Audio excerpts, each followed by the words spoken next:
జై శ్రీమన్నారాయణ. ఈరోజు వామన జయంతి, దానికి సంబంధించినటువంటి అంశాలను మనం చూసే ప్రయత్నం చేద్దాం. వామనవతారం ద్వారా ఆయన కేవలం దుష్ట శిక్షణ మాత్రమే కాకుండా దానగుణానికి వినయానికి ప్రతీకగా నిలిచిన బలిచక్రవర్తికి మోక్షాన్ని ప్రసాదించాడు. సెప్టెంబర్ 4 వామన జయంతి. హిందూ పురాణాల ప్రకారం శ్రీ మహావిష్ణువు దశావతారాల్లో 5వది వామనావతారం. ఈ అవతారం ద్వారా ఆయన కేవలం దుష్ట శిక్షణ మాత్రమే కాకుండా దానగుణానికి వినయానికి ప్రతీకగా నిలిచిన బలిచక్రవర్తికి మోక్షాన్ని ప్రసాదించాడు. బలిచక్రవర్తి మహాత్మ్యం. అసురుల రాజైన బలిచక్రవర్తి మహాభక్తుడైన ప్రహ్లాదుని మనుమడు. విశ్వజిత్ యాగం చేసి అనేక దారాలు చేసి అమోఘమైన శక్తిని సంపాదించి ఇంద్రలోకాన్ని తన వశం చేసుకున్నాడు. దీనితో దేవతలు తమ రాజ్యాన్ని కోల్పోయి నిస్సహాయంగా మారారు. దేవతల తల్లి అదితి తన భర్త కశ్యప మహర్షి వద్దకు వెళ్ళి తమ కష్టాలను వివరించింది. అప్పుడు కశ్యపుడు ఆమెకు పయోవ్రతం చేయమని ఉపదేశించాడు.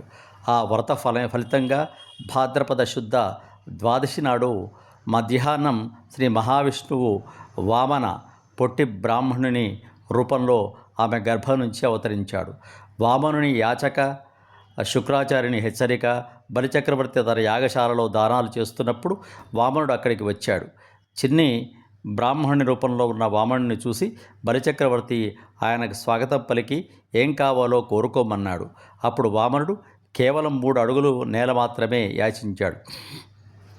వామనుడు సామాన్య వ్యక్తి కాదని గ్రహించిన బలి గురువు శుక్రాచార్యుడు, ఇతడు సామాన్యుడు కాదు, స్వయంగా శ్రీ మహావిష్ణువు, ఈయనకు దానం చేస్తే నీ రాజ్యాన్ని కోల్పోతావు అని హెచ్చరించాడు.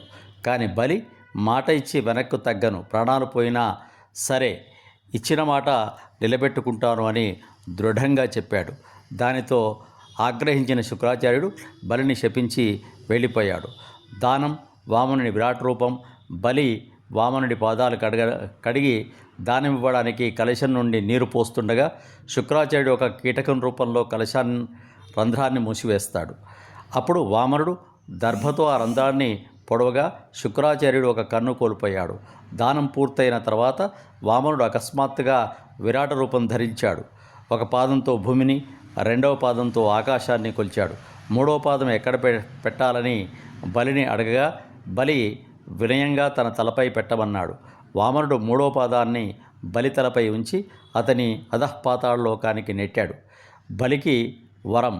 బలి దానగుణానికి, ఇచ్చిన మాట నిలబెట్టుకున్న ధర్మానికి సంతోషించిన శ్రీ మహావిష్ణువు ప్రతి సంవత్సరం ఒకరోజు భూమిపైకి వచ్చి తన ప్రజలను దర్శించుకునే వరం ఇచ్చాడు. కేరళలో జరిగే ఓణం పండుగ మన సంక్రాంతి ఈ బలిచక్రవర్తి రాకకు సంకేతంగా జరుపుకుంటాం. వామన జయంతి రోజున శ్రీ మహావిష్ణువు స్మరించడం, ఆలయాల్లో ప్రత్యేక పూజలు చేయడం శుభప్రదం. ఈ రోజున చేసే పూజలు, దానాలు పాపనాశనం చేసి ఐశ్వర్యాన్ని, సుఖ సంతోషాలను ఇస్తాయని భక్తులు నమ్ముతారు. వామన జయంతి దానగుణానికి, వినయానికి, ధర్మపాలనకు ఒక స్మారక దినోత్సవం. ఈ విధంగా వామన జయంతిని మనమంతా తెలుసుకుందాం.